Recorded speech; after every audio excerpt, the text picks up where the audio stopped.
Hello, everybody. This summer, BUMC Missions and United Methodist Women, along with Living Waters United Methodist Church, have partnered together to form a social justice action team. Our first team effort was an attempt to bring to light the racial biases and injustices that are everywhere around us but are often hidden. The result was a very successful Racial Action Week that delivered not only heartfelt prayers, but also provided diversity education supplies to our Gathering Place Child Care Center and provided awareness of minority-owned businesses and organizations that we can continue to support financially. This week also helped us become aware of the issues from the perspective of people of color through book recommendations, song playlists, and podcasts that may be new to us. One of our Action Week projects is the Minneapolis Supply Drive, and it is ongoing. It was my privilege this week to speak with Kevin Schill, who is coordinating relief efforts for United Methodists in the Minneapolis area. Please take the time to hear his compelling story of that community and how Methodists in the Valley and all over Montana can be a part of rebuilding and healing this community. Thanks so much for your donations and for listening in. I'm talking to Kevin Schill, and Kevin, could you just give me a little idea about what you do in Minneapolis? Okay, sure. And actually, I'm a retired United Methodist clergy, and right now, my latest piece with the conference is I am working as what we're calling the Rapid Response Coordinator for the Twin Cities area, Twin Cities District, and that really has to do with trying to help to coordinate some of the identified needs and priorities of churches in the primarily South Minneapolis and midway part of St. Paul that have been especially hit by the events lately following the killing of George Floyd, and how we take their priorities and needs and try to coordinate those with resources that are available to try to respond to that. We're talking about an area that is very rich in culture and a lot of ethnic diversity, restaurants, small businesses, and that type of community, but also a community that has a lot of struggles in terms of economically and in other ways. So how has the community changed? Is the dynamics in it, socially, culturally, obviously economic is one way it's changed, but how else has it changed there since the riots? Okay, yeah. Well, I mean, we're looking at a situation where literally blocks of the area were completely destroyed. A lot of buildings and businesses and all were burned. Fortunately, in all that happened, real injury and loss of life was not so much an aspect of it, not so much the destruction of housing or anything like that, but a lot of the infrastructure of the community has simply been destroyed. And a lot of that, the economic impact that we're looking at in several ways, one of those being people who already, because of the pandemic, were already looking at, as is very widespread, issues around unemployment and financial uncertainty. But much of the employment in that area is now simply gone.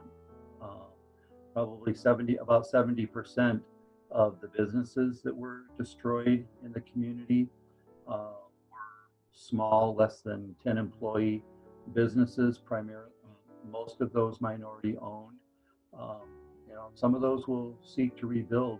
Many of them were already on the edge because of COVID and were simply pushed over and will not be able to come back. Even situations of, for example, the shelters and other supportive services around housing. And we're at a point right now where we have encampments of several hundred people in parks and vacant lots in the South Minneapolis area that are simply now tent cities where people are living.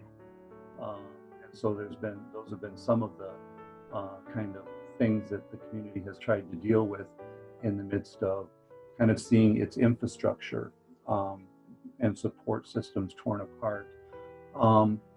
It has become in many ways, what we would consider a food desert. The grocery stores convenience stores, dollar stores, anything like that are really gone at this point. Um, and some of that is beginning to return again. A couple of the larger companies that Cub Foods and Target, both their facilities in the area were looted and destroyed. They're very committed, though, to the community. Cub has already opened up at least a temporary store and is providing transportation for some to get, out, because there are no stores. There's nowhere to go shopping. You don't run to the dollar store now. And so it's really put a lot of need and stress on our other systems like food pantries, for example, and how to respond to that. But also recognizing that because of the economic situation, a lot of the people, in fact, most of the people we're seeing coming to our pantries aren't necessarily coming because the grocery store isn't there anymore. They're coming because they don't have money, to meet the needs of their families. Right, because they've lost their jobs and right.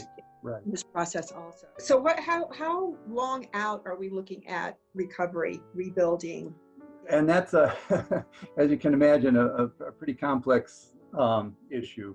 Some of the pieces are beginning to recover. I was, in fact, stopped in the other day at one of the smaller convenience stores that has been able to reopen, and they weren't really damaged, much, and so they're able to reopen. And so you're seeing some of those beginning to kind of come back. Some of the larger stores, like I say, particularly the commitments of Target and Cub and some of those, they're beginning to look at how they will come back. But we're probably looking at somewhere perhaps into the next year when they will be reopened again. It looks like about half of the businesses that were destroyed were insured. Many of the smaller ones simply were not. But the issue that some of them have, and that many of them have, is that insurance is really battling paying for it, because they're saying, well, the damage was done because of riot, and that they say they're not covering that. And so those who were insured right now are fighting to see whether or not they're going to get any coverage or not. Mm-hmm. So you said that there is a sort of a tent city and encampment. Several, yes. Minnesota's like Montana. We have some pretty rough winters. Is a plan for that, because it's coming fast, I think. Yeah, and really working on how to deal with with that issue overall, and certainly with winter eventually, which kind of need to be moving all of that in some way, hopefully much sooner. But as I say, I was at one of the encampments the other day that is on just on a vacant lot, and there's about a dozen or 15 tents set up on just this one vacant lot. But within about 3 blocks, there are 3 others as well. And so just in that small area, you've got, so there's a few hundred people that are out there right now. Okay. So how are the United Methodists specifically helping in the community? What are you guys doing, and are you getting the help that you need?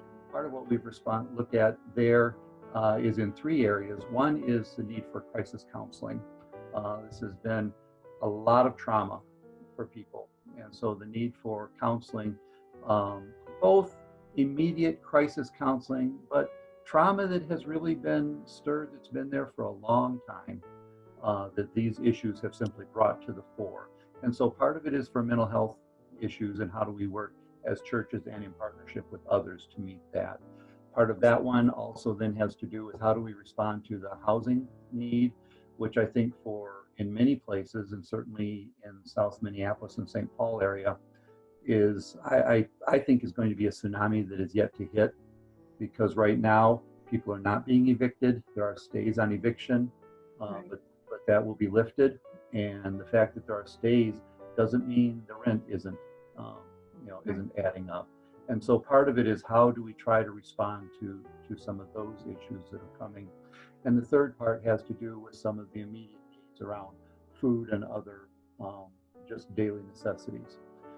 We have our Bishop O has an appeal, Just Love, which has to do with loving injustice. and how do we respond there? And so that's enabled churches throughout the Minnesota Conference anyway to respond with their giving. And that will really go in two ways. One is to the immediate, some of the more immediate crisis needs. And then also, where are we as a conference going in the future around issues of racism and discrimination, and helping to put some things into place as we look toward the broader future. And so those are some of the supportive pieces, as well as other things that are coming in from churches. Particularly, we are really bolstering our pantries and looking at two programs in particular in the South Minneapolis area that would enable us to jointly serve a very broad area of South Minneapolis, the most impacted area, Simpson, which is one of our long-standing food pantries out of one of our older churches, and then Park Avenue, which is a very diverse church that is just about 3 blocks away from where George Floyd was killed. And so they are beginning a food program distribution, and we're looking at maybe partnering those two to develop even greater resources. So beyond that then, and that response to the need for just basic items to get through life, we're also looking at then how to support or try to support some of the smaller businesses as they try to redevelop, either through grants or microloans. And that particularly through one of our newer churches, New City Church, has established a microloan program that we're trying to work, that not only enables some funding to occur, but also helps to establish or reestablish a line of credit in some way. And so working in that way with some of the businesses. One of the things that has been very critical for us, though, in all of this is how do we really enable this to kind of awaken us to the need of the leadership and coming to the center of the voices that need to be heard, that really need to be there and taking the lead on this. And so part of what the churches, we as churches are doing, and beginning in the primary affected areas, is pulling together a team and leadership team that is primarily made up of kind of Black, Brown, and Indigenous voices to give the leadership, not only in this issue, but we're sitting at a Zoom meeting that we're all becoming accustomed to, and realizing that discussions are going on how we should respond. And all 5 of us in the discussion looked a lot like me. We know that. We know that issue. Right. And so, we're not among the most diverse in some ways, conferences. And yet, and so part of what we as churches as the Methodist Church are doing right now is really looking at how do we allow this to become that point that says, we need to look at our own ways of being involved and leadership, particularly if we're going to be responsive to issues around racism and discrimination. One of the things we know in missions is that you look for where God is working and you go alongside him. And right. If you're willing to just look and see. And it sounds like from what you're saying that there are lots of programs, lots of people wanting to help, lots of Methodists for sure also, with some great ideas in creative ways and moving towards that future that is more inclusive. We need to understand how we come to the table as the church, that there's a voice that we uniquely need to bring into all of this. And part of it is to say, we look at the housing issue. We don't have the resources. We could spend out all our resources in giving everybody some rent money, for the next month, and it'd be gone in an afternoon. And we need to be engaged in helping with that. But what is it that we as the church uniquely need to bring to the discussion of the housing crisis? Right. And so I think it's really kind of opening some of that more for us as well, is we need to respond to this. But how does the church respond alongside our governmental and social service partners? Where are we in that? And what is the voice that we need to bring, or something's missing? But it's a privilege to work with you.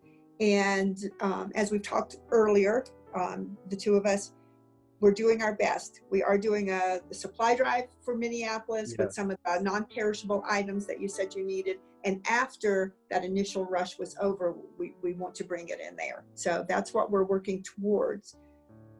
And we greatly appreciate it. And you know, it's also just the idea of our connection that there are people there who are doing that and who care about what's happening here. And I think that means, you know, always means so very much that there are people who are, you know, saying, how can we walk with you in the midst of all of this, knowing that none of us have the answers, but that together we can make a tremendous difference. And also, yeah, and really appreciating that responsiveness of kind of hearing that you know, right now we were building shelves to try and take everything in that was coming initially, and knowing that, you know, we'll need it, but also knowing that if you all would be willing to, as you have, just hold off a little bit, you know, that now we're coming into that point, and particularly as we begin to come into the fall, that place where the pop-up food shelves are beginning to disappear. They served initially. The donations are there, but not what we were seeing. And yet, as I say, the need that's there, if anything, we're seeing over the last week more people. It's not dwindling. We're seeing more. And so that willingness to say, yeah, we can hold off a little bit until that initial first wave kind of begins to dissipate. We're all serving a bigger God that guides us, and what a pleasure and privilege that is. So, Evan, thanks so much for answering our questions and being willing to speak to us. I appreciate it. And you have a great. Thank you. And you as well, Vicki. Thank you.